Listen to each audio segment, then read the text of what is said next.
الحمد لله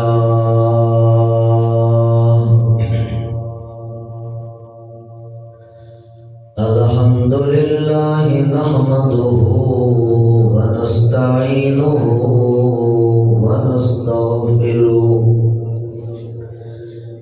ونستغفره ونؤمن به ونتوكل عليه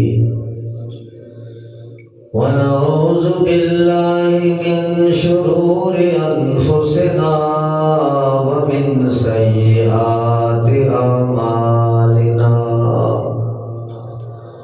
من يهده الله فلا مضل له ومن يضلل فلا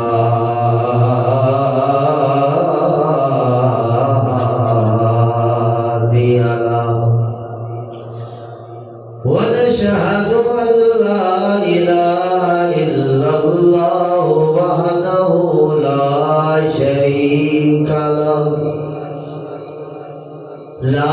شريك له ولا وزير له ولا مشير له ونشهد أن سيدنا وسندنا وحبيبنا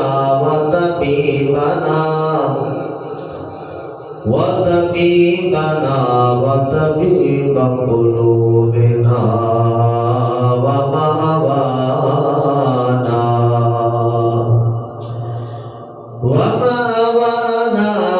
وملجانا ومولانا محمدا عبده ورسوله أما بعد فأعوذ بالله من الشيطان الرجيم بسم الله الرحمن الرحيم وننزل من القرآن ما هو شفاء ورحمة للمؤمنين ولا يزيد الظالمين إلا خسارا سبحان ربك رب العزة عما يصفون وسلام على المرسلين والحمد لله رب العالمين. درود پاک کی تلاوت. اللهم صل على سيدنا مولانا محمد وعلى آل سيدنا بارك وسلم يا رب صل وسلم على حبيبنا الله تعالى عن سيدنا محمد صلى الله عليه وسلم.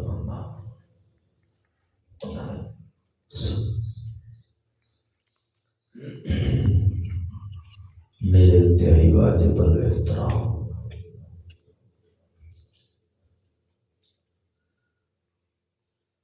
قابل صد اکرام عزیزوں، دوستوں، بھائیوں، بزرگوں،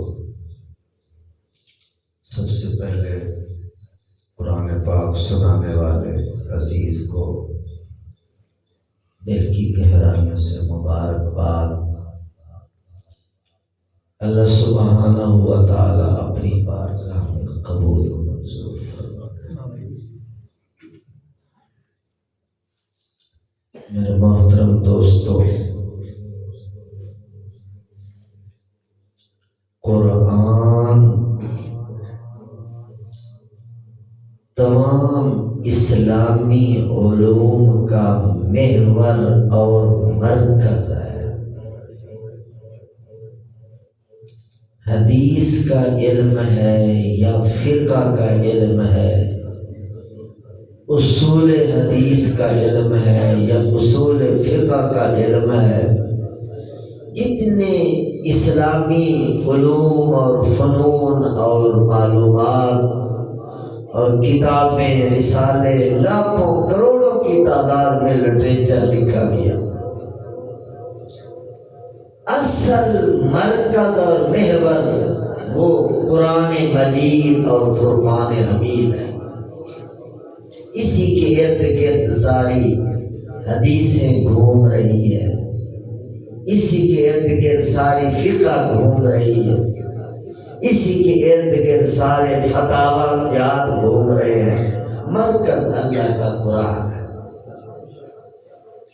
کتنا خوش نصیب ہے وہ حافظ صاحب جس نے اپنے سینے میں قرآن کو سجا رکھا ہے۔ بس اللہ اس قرآن کا احترام نصیب فرمائے۔ بہت بڑی دولت ہے، اللہ قدر کی توفیق نصیب فرمائے۔ سیدنا علی المرتضی رضی اللہ تعالیٰ عنہ فرماتے تھے، جب میرا دل ہوتا ہے کہ میں اللہ سے بات کروں تو میں نماز شروع کر دیتا ہوں، نماز میں میرے اللہ سے میری بات ہو جاتی ہے۔ جب میرا دل کرتا ہے میرا اللہ میرے ساتھ بات کرے تو پھر میں قرآن پڑھنا شروع کر دیتا ہوں۔ قرآن اللہ کا کلام ہے، اللہ کی بات ہے، اللہ کی گفتگو ہے، تو جب اللہ کی میں بات سننا چاہتا ہوں تو قرآن پاک پڑھنا شروع کر دیتا ہوں۔ قرآن پاک اللہ کا بہت بڑا ذکر ہے۔ اور میرے محترم دوستو، قرآن اگر عقیدت اور محبت کے ساتھ پڑھا جائے تو انسان کے بہت سارے سوالات کے جوابات قرآن دیتا چلا جاتا ہے۔ توجہ سے پڑھا جائے، سمجھ کے پڑھا جائے، بہت سارے سوالات کے جواب قرآن دیتا چلا جاتا ہے، بندے کا دل مطمئن ہوتا چلا جاتا ہے۔ مثلا کوئی پریشان بیٹھا ہے، مجھے سارے چھوڑ گئے، کوئی ملنے نہیں آتا، کوئی پوچھنے نہیں آتا، کسی کی کال نہیں آتی، کسی کا میسج نہیں آتا، کوئی یاد نہیں کرتا، ایک دکھی بندہ بیٹھا ہے، سارے چھوڑ گئے۔ وہ جب قرآن کی تلاوت کر رہا ہوتا ہے تو اس آیت سے گزرتا ہے، فَاذْكُرُونِي أَذْكُرْكُمْ وَاشْكُرُوا لِي وَلَا تَكْفُرُونَ۔ اے میرے پیارے بندے، تو مجھے یاد کیا کر، میں تجھے یاد کیا کروں گا۔ اللہ قرآن میں فرما رہے ہیں تو مجھے یاد کیا کر، میں تجھے یاد کیا کروں گا۔ اگر تو مجھے اپنے دل میں یاد کرے گا، میں اللہ بھی تجھے اپنے دل میں یاد کروں گا۔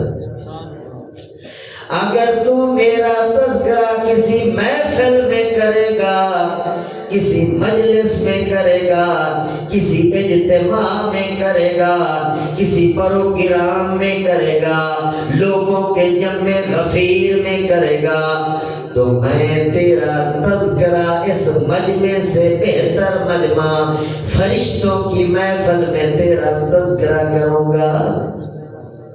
اللہ یاد کر۔ اے میرے بندے، اگر تو میری طرف ایک بالشت چل کے آئے گا، میں تیری طرف ایک ہاتھ آؤں گا۔ اگر تو میری طرف ایک ہاتھ آئے گا، میں تیری طرف 2 ہاتھ بڑھ کے آؤں گا۔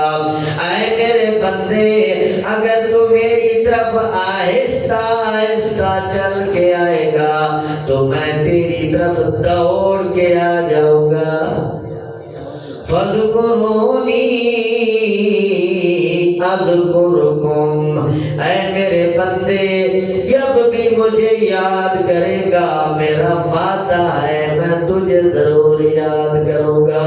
اسی طرح کوئی پریشان حال بندہ بیٹھا ہے، سارے چھوڑ گئے، میرے قریب ہی کوئی نہیں آتا، قرآن کی تلاوت کرتے کرتے بندہ اس آیت پہ پہنچتا ہے، اِذَا سَأَلَكَ عِبَادِي عَنِّي فَإِنِّي قَرِيب۔ اللہ فرماتے ہیں میرے بندے میں تیرے سب سے قریب ہوں، کن سہاروں کے چکروں میں ہے، کن کا قرب تلاش کر رہا ہے، میں خدا تیرے سب سے زیادہ قریب ہوں، تیری اپنی جان سے بھی تیرے زیادہ قریب ہوں، تیری امی جان سے بھی تیرے زیادہ قریب ہوں، تیرے ابا جان سے بھی زیادہ قریب ہوں، تیری بیٹیوں اور بیٹوں سے بھی زیادہ قریب ہوں۔ اے میرے بندے بول تو صحیح، کہے تو صحیح، کیا کہنا چاہتا ہے؟ اجیب دعوت الداعی اذا دعان، جب بھی میرا بندہ مجھے بلاتا ہے، مجھے پکارتا ہے، دعائیں مانگتا ہے، میں اس کے قریب ہوتا ہوں، دعاؤں کا جواب بھی دیتا ہوں، دعائیں قبول بھی کرتا ہوں۔ قرآن پاک جواب دیتا ہے، جب کوئی مجرم بندہ قرآن کی تلاوت کر رہا ہے، یا اللہ بڑا گناہگار ہوں، بڑا خطا کار ہوں، بڑا مجرم ہوں، منہ دکھانے کے قابل نہیں ہوں، لوگ بھی میری ذات سے متنفر ہو گئے، نفرت کر گئے، جرائم جو اتنے ہیں، قصور جو اتنے ہیں، جب قرآن پڑھتا پڑھتا میرے محترم دوستو یہ مجرم بندہ، یہ گناہگار بندہ، یہ خطا کار بندہ، یہ غلطیوں پہ غلطیاں کرنے والا بندہ اس آیت سے گزرتا ہے، قُلْ يَا عِبَادِيَ الَّذِينَ أَسْرَفُوا عَلَىٰ أَنفُسِهِمْ لَا تَقْنَطُوا مِن رَحْمَتِ اللَّهِ۔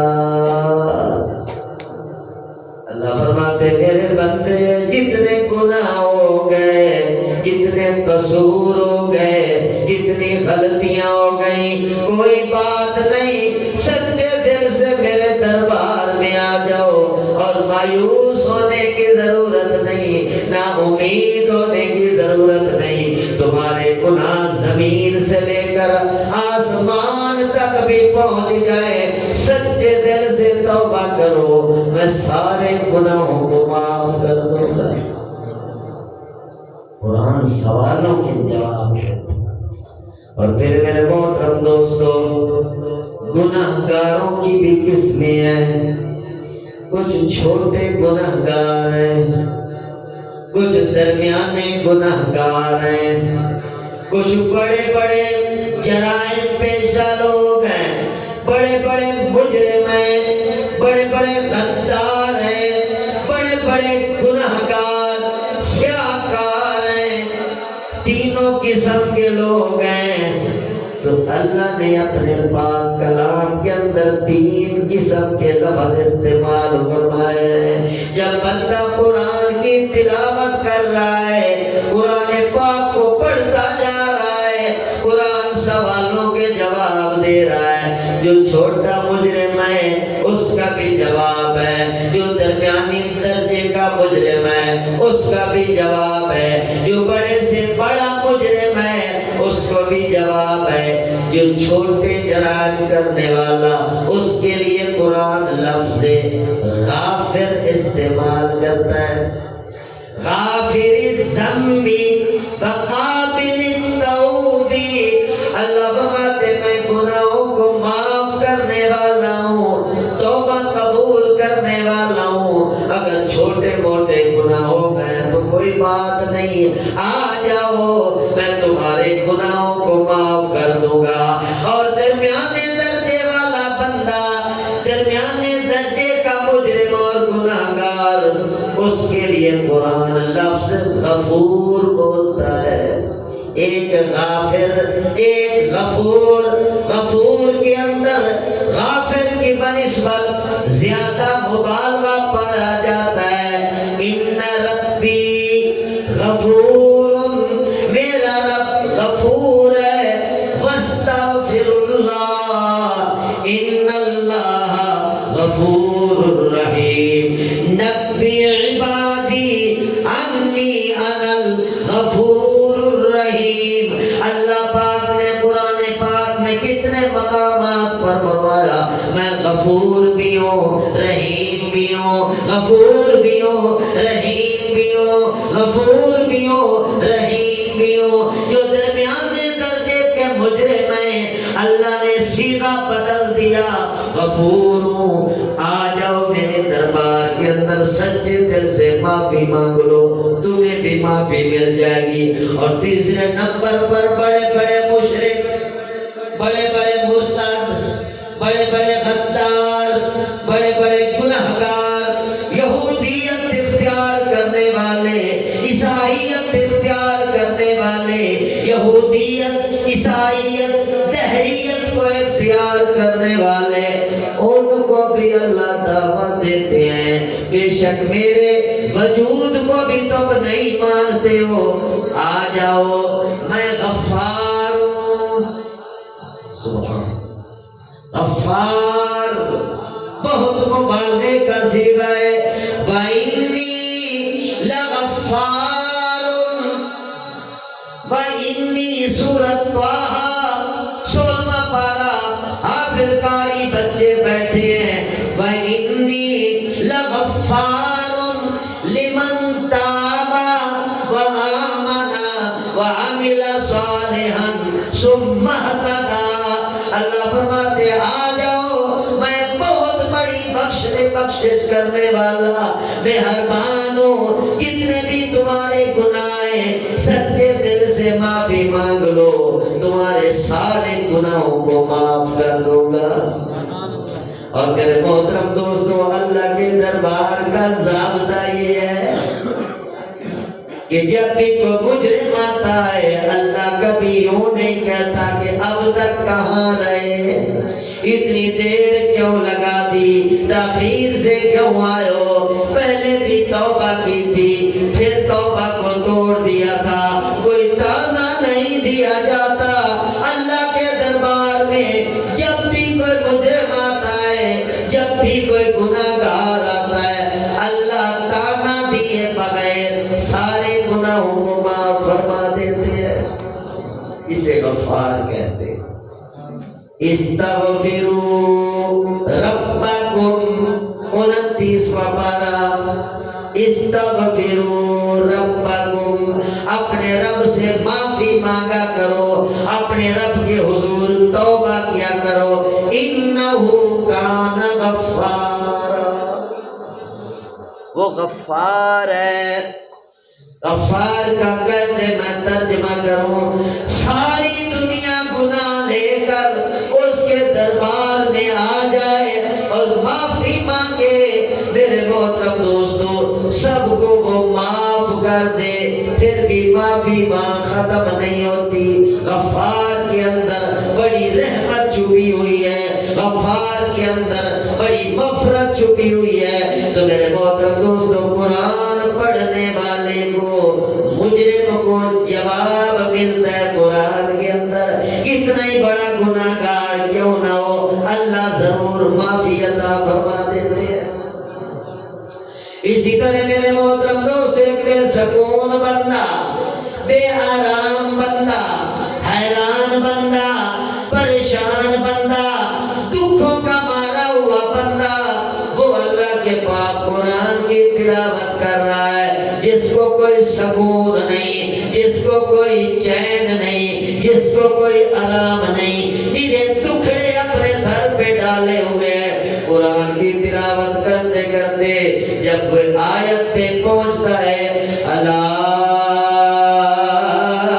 بذکر اللہ تطمئن القلوب، اے لوگوں سن لو، دل کا سکون اللہ کی یاد میں ہے، دل کا اطمینان اللہ کے ذکر اذکار میں ہے، دل کا سکون اللہ کے قرآن کی تلاوت میں ہے، دل کا سکون نماز میں ہے، دل کا سکون درود پاک پڑھنے میں ہے، دل کا سکون استغفار کرنے میں ہے۔ لہذا قرآن جواب دے جاتا ہے، اگر بہت پریشان ہو تو اللہ کو یاد کیا کرو، اللہ دل کا سکون عطا فرما دیں گے۔ آج ہم لوگ جو بڑے بڑے محلات میں بیٹھے ہیں سمجھتے ہیں کہ وہ بڑے پرسکون ہیں، جو حکومتیں چلا رہے ہیں، وزارتیں چلا رہے ہیں، نظام مملکت چلا رہے ہیں، بڑی دولت والے، بڑے خزانوں والے، نچلے درجے والے سمجھتے ہیں یار یہ بڑے سکون میں ہیں، بڑے نصیب والے لوگ ہیں۔ میرے محترم دوستو، ان لوگوں کے سینے چیر کے دیکھو، ان لوگوں کے کلیجے پھاڑ کے دیکھو، ان لوگوں کے گریبان کھول کے دیکھو، سب سے زیادہ پریشان یہ لوگ ہیں۔ چونکہ دنیا کے اندر اللہ نے سکون رکھا ہی نہیں، اللہ کا قرآن سچا، اللہ کا فرمان سچا، اللہ فرماتے ہیں سکون ملے گا تو سجدے میں ملے گا، سکون ملے گا تو مسجد میں ملے گا، سکون ملے گا تو تلاوت میں ملے گا، سکون ملے گا تو درود و سلام پڑھنے میں ملے گا۔ دنیا جتنی تمہارے قدموں میں آ جائے، پریشانی تو تمہیں ملے گی، مگر دل کا سکون کبھی تم لوگوں کو نہیں مل سکتا۔ ایک درویش کسی تندور کے پاس سردی کی موسم میں سو رہا تھا،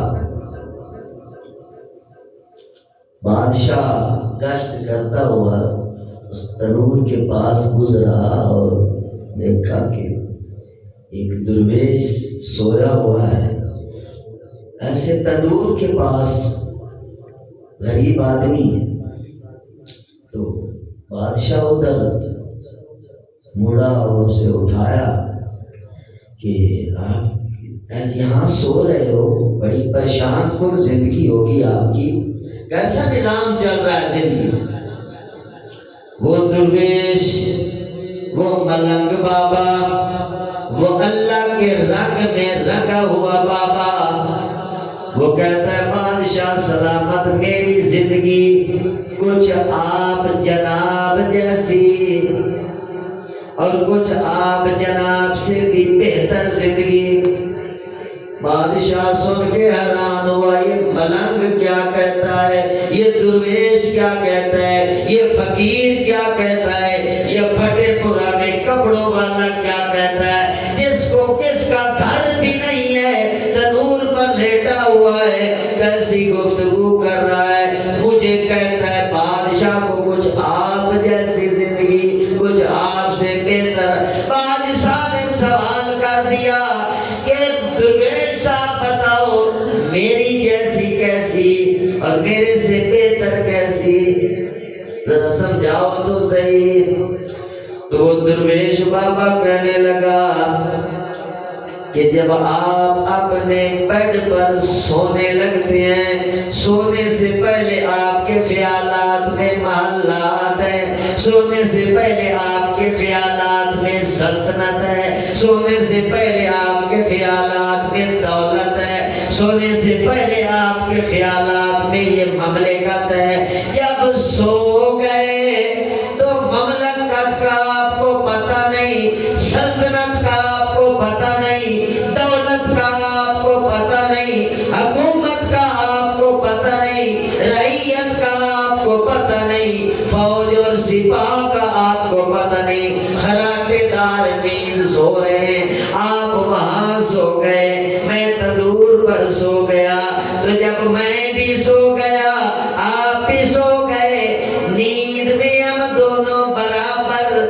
اس میں میں اور آپ برابر ہیں، اور آپ سوئے رہتے ہیں، میں جب پچھلی رات ہوتی ہے، تہجد کا ٹائم ہوتا ہے، میرے اللہ مجھے جگا دیتے ہیں، میرا اللہ مجھے اٹھا دیتا ہے، میں وضو کرتا ہوں، مصلی پہ کھڑا ہوتا ہوں اور اللہ کو یاد کرتا ہوں، قرآن کی تلاوت کرتا ہوں، کبھی قیام کر رہا ہوں، کبھی رکوع کر رہا ہوں، کبھی سجدہ کر رہا ہوں، کبھی سبحانک اللہم، کبھی سبحان ربی العظیم، کبھی سبحان ربی الاعلی، کبھی درود شریف پڑھ رہا ہوتا ہوں، کبھی دعائیں پڑھ رہا ہوتا ہوں۔ بادشاہ سلامت میری زندگی کا یہ حصہ آپ جناب سے بہتر ہے۔ بادشاہ کہنے لگا باقی یار بات تو اور حقیقت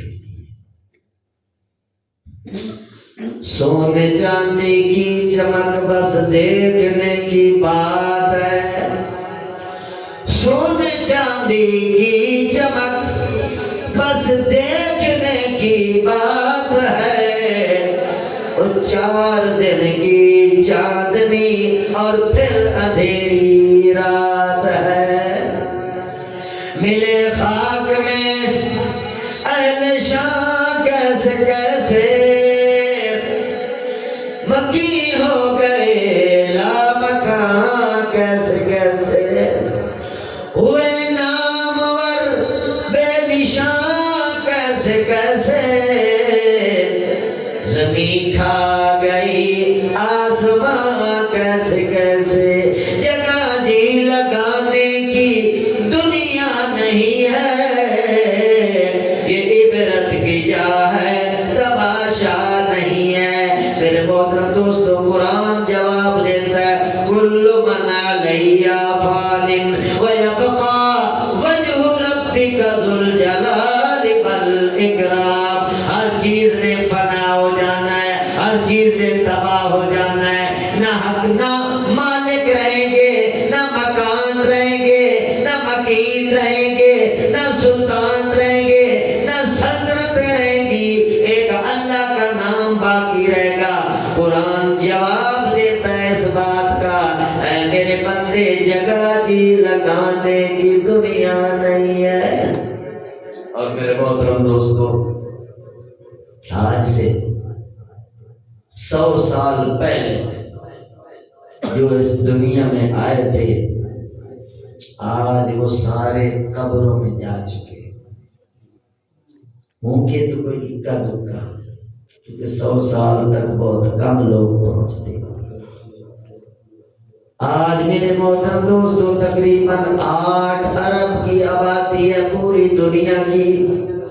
آج سے 100 سال بعد ہم جتنے بیٹھے ہیں ہم زیر زمین ہوں گے، ہم قبروں میں ہوں گے، کوئی بھی یہاں نہیں ہوگا۔ میرے محترم دوستو یہاں اور لوگ آباد ہوں گے۔ میرے محترم دوستو بازار چل رہے ہوں گے، خریدار بدل چکے ہوں گے، مارکیٹیں آباد ہوں گی، دکاندار بدل چکے ہوں گے، حکومتیں اور سلطنتیں آباد ہوں گی، سلطان بدل چکے ہوں گے۔ بندہ سمجھتا نہیں، غور نہیں کرتا، جگہ جی لگانے کی دنیا نہیں ہے، یہ عبرت کی جا ہے تماشا نہیں ہے۔ او غنیمت سمجھ، غنیمت سمجھ زندگی کی بہار، آنا نہ ہوگا یہاں بار بار۔ اس لیے علماء کرام فرماتے ہیں مرنے سے پہلے ذرا سنبھل جا، ذرا سلجھ جا، ذرا ہوشیار ہو جا، کیونکہ مرنے کے بعد بڑے بڑے مراحل سے تمہارا واسطہ پڑنے والا ہے، بڑا لمبا پڑنا ہے، بڑا لمبا سفر ہے۔ میرے محترم دوستو مرنے سے پہلے آ جاؤ اللہ کے دربار میں، آ جاؤ کر لو، اللہ اور رسول کے ساتھ بنا لو، وفادار بن جاؤ، تابعدار بن جاؤ، میرے محترم دوستو ہمیشہ ہمیشہ کی زندگی بن جائے گی۔ اگر نافرمانیاں کرتے رہیں گے تو پھر میرے دوستو بہت لمبی پریشانی دیکھنی پڑے گی۔ جب نافرمان بندے پر موت کا وقت آتا ہے تو پتہ ہے وہ کیا کہتا ہے؟ قالا، وہ کہتا ہے رب ارجعون، اے میرے مالک، اے میرے رب، اے میرے پالنہار، اے میرے پروردگار، ارجعون، مجھے واپس بھیج دے۔ میں نے تو کوئی تیاری بھی نہیں کی، میں نے تو کوئی روزے بھی نہیں رکھے، میں نے تو کوئی نمازیں بھی نہیں پڑھی، بڑے رمضان گزرے مگر بے دھیانی میں گزر گئے۔ یا اللہ آگے بڑے خطرناک حالات نظر آ رہے ہیں، مجھے واپس بھیج، واپس بھیج۔ اللہ کیا فرماتے ہیں؟ کلا، 18واں پارہ، قاری حافظ بیٹھے ہیں، کلا انہا کلمۃ هو قائلها، او میرا قبلہ بندہ یہ تیرا بول ہی ہے جو تو بولتا رہے گا، قبر میں کہے گا واپس بھیج، حشر میں کہے گا واپس بھیج، پل صراط میں کہے گا واپس بھیج، حتیٰ کہ جہنم میں جب جائے گا جہنم میں بھی تیری یہی آواز ہوگی، ربنا اخرجنا،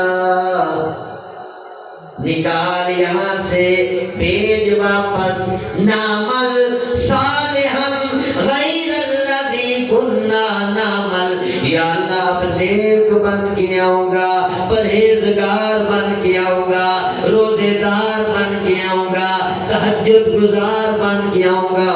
اللہ کیا فرمائیں گے؟ اخسئوا فیہا ولا تکلمون، او میرے نافرمان بندے، او غدار بندے، نمک حرام بندے، دنیا کے اندر میرا قرآن تجھے سنایا جاتا رہا، میرے نبی کی حدیث تیرے کانوں سے گزرتی رہی، تو نے ایک بات پر عمل نہیں کیا، اب تو نظام ہی بدل چکا ہے، اب تو جہان ہی بدل چکا ہے، اب بکواس بند کر، میرے ساتھ تجھے بات کرنے کی بھی اجازت نہیں ہے۔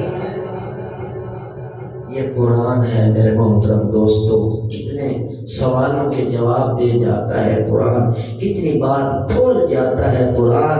تو قرآن کو محبت اور عقیدت کے ساتھ اور غور و فکر کے ساتھ پڑھا جائے۔ تلاوت کرنا بھی ثواب ہے، مگر اصل منشا یہ ہے اس کو سمجھ کے پڑھا جائے۔ اللہ کا آئین ہے، قانون ہے، لا ہے، اور پڑھا جائے یہ کیا لا ہے، کیا قانون ہے، کیا حکم نامہ ہے، ہمارے بارے میں کیا فرمان ہے۔ جب سمجھ کے پڑھیں گے تو پتہ چلے گا کہ یہ کیا حکم دیتا ہے۔ اللہ پاک مجھے اور آپ سب کو اپنے کلام کی محبت نصیب فرمائے، اور اس کو تفکر کے ساتھ، تدبر کے ساتھ پڑھنے کی، سمجھنے کی اور عمل کرنے کی توفیق نصیب فرمائے۔ وآخر دعوانا ان الحمدللہ رب العالمین۔ الحمدللہ رب العالمین والعاقبۃ للمتقین والصلاۃ والسلام علی سید الانبیاء والمرسلین۔